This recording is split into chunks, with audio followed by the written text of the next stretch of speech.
John King for this brawl post-fight at Cage Warriors 84 alongside the new Cage Warriors bantamweight champion. That must sound good. Yes, no, honestly, it feels amazing. It feels even better to be the first London Cage Warriors champion. Yeah. In a way, I've made history on that, so I'm happy with that. Yeah. It was coming into the fight. There was a lot of questions, mainly about your opponent, Marko Kovacevic. Biggest question was, how good is he? Because he had a good record, but he's never really fought anybody that great. He proved that he's not about fighting. It was quite even until you landed the big shot. What did you make of him in there? He felt very good.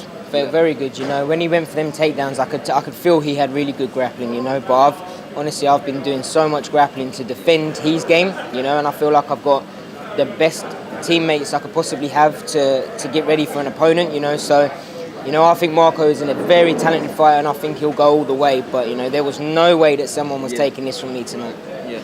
You could see, from them wrestling exchanges, you worked a lot on that, because as soon as he shot in, you were right there stopping it. What was the game plan coming in? Was it to obviously it was to keep it on the feet, but was there any specific game plan?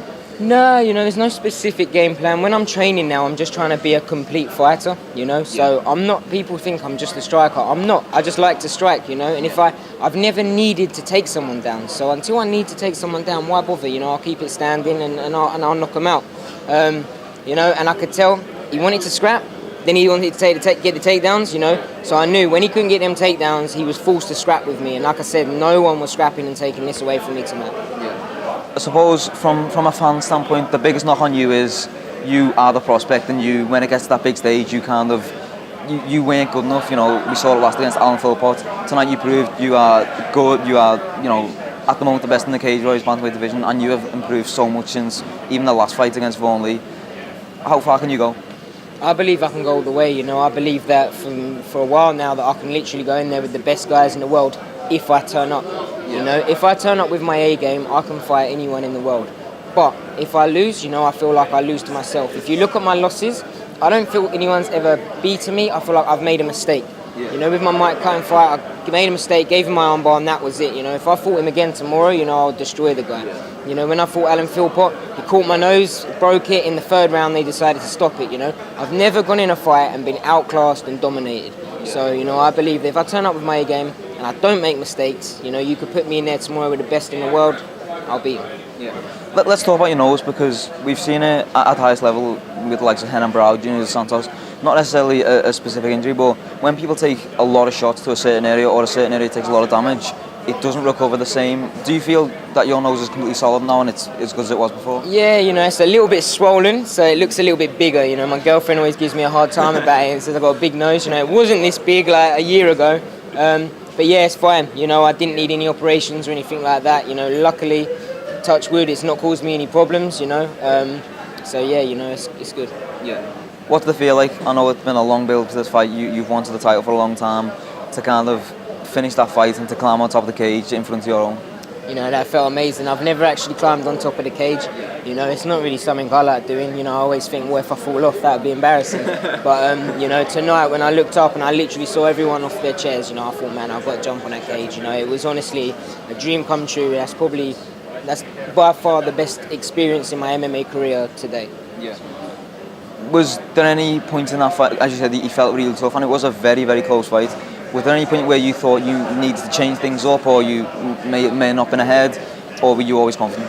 No, I was always confident. As soon as he started going for them takedowns, I knew he didn't want to scrap with me. Yeah. So I was a little bit worried, thinking, oh shit, I don't want him to take me down and then try and lay on me. I can't stand a boring fight, because usually it makes me end up rushing, and that's when I make mistakes, And then when he couldn't take me down, I thought, right, I've got him, and I knew it was inevitable that I'm going to catch him by the end of the round. Yeah. You hit him, and then from there on, it was a completely different fight. And I think the finishing sequence was his hands were down, you landed the 1-2, snapped his head back, it was over. What were they? As soon as the referee stepped in, do you remember the emotions? Just a relief, It's been a long year, Obviously, I had that first fight with all the brain scan stuff, and it got cancelled. Then it went straight back into replaced for 5 weeks, had that, and then literally Graham said, 8 weeks, you're fighting for the world title, So as far, don't get me wrong, I train all the time anyway, but it's been very stressful mentally, It's been a lot of dieting, and I haven't been able to spend as much time with my family, friends, girlfriend, So it feels good. You know, I got the job done, and now I can just sit back, relax for a little bit, and enjoy life again for a bit. You know. Yeah. Let's talk about the weigh-in yesterday. Obviously, you cut quite a bit of weight to get to bantamweight. Yesterday, you missed the mark first time by 0.5 of a pound. Was it just a case of your scales were different than theirs, or did you struggle to make that? No, do you know what it was? I was cutting my weight, everything was all cool, and then all of a sudden my body decided no more water's going to lose, you know. So I think I spent about an hour in a hot salt bath, and nothing changed. And the time was ticking, you know. So I thought, shit, I better get to Cage Warriors, and if worse comes, I've got 2 hours to make weight. And we got there, and it was half a pound over, and I was about 45 minutes early. So I said to Graham, "Can I quickly go and get it done?" But he said, "You got to wait now." So yeah, you know, I literally went over to the sauna, 15 minutes done, and yeah. Was there any concern after he sent you away to go on? Was there any concern that you weren't going to lose that weight?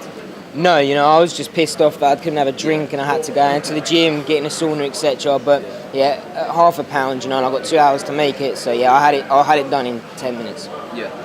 What's next for you? Obviously, you said you want a little bit of time off. Is there any dates you want to be back in there, or are you not thinking about that yet? Not really thinking about it too much now, you know. Obviously, I'll let my manager deal with that, and I'll speak to Graham and see what they've got up in lines, you know. I don't know what I want to do. You know, I have got my eyes set on featherweight. You know, I'm not a big featherweight, but I don't like going to bantamweight. You know, I like my food. So, you know, I have got that possibly in the future. But, yeah, I'll see what happens. You know, I won't turn anyone down. There's no fighters that I'm scared to fight or anything. So whoever Cage Warriors want to set up, whoever my manager want to set up, you know, I'm good to go. Yeah. Talking about 145, there's a lot of good fights there. Title recently changed that, and now we've got Nathaniel Wood. I'm sure you've looked at that division. How do you feel you shape up, and how good do you think you can be in that division? I think I can cause a lot of problems from, you know. Yes, they're going to be bigger and stronger than me, but they haven't got my speed. Yeah. You know, I'm going to be a lot quicker than them, and in a way like a Frankie Edgar of the lightweight division, you know. I think I'll light them up. So, yeah, don't get me wrong, I'll fluctuate, you know. If my manager says, yeah, you've got 10 weeks until you fight, yeah, I'll go to bantamweight. But if I get a call up and they say, do you want to fight in 6 weeks, you know, I'm not going to make bantamweight in 6 weeks. So, you know, maybe I'll go to featherweight and light them up. Yeah. 2-division champ? Yes, that feels good.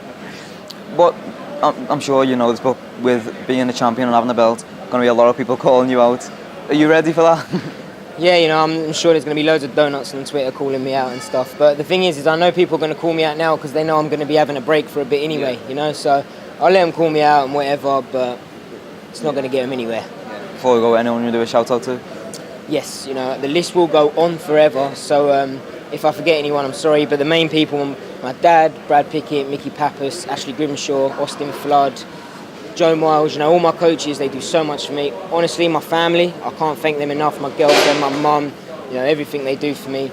All my boys at Team Titan, and especially Corey Eaton as well. He helped me with my weight cut yesterday. And also Neil Patel, my osteopath. You know, there's a lot of people, so I'm really sorry if I forget someone, but honestly. And everyone that came. Man, so many people spent their money to come watch me tonight, and I honestly appreciate that so much. Yeah. Congratulations. Thank you very much. Thank you very much. I appreciate it. So.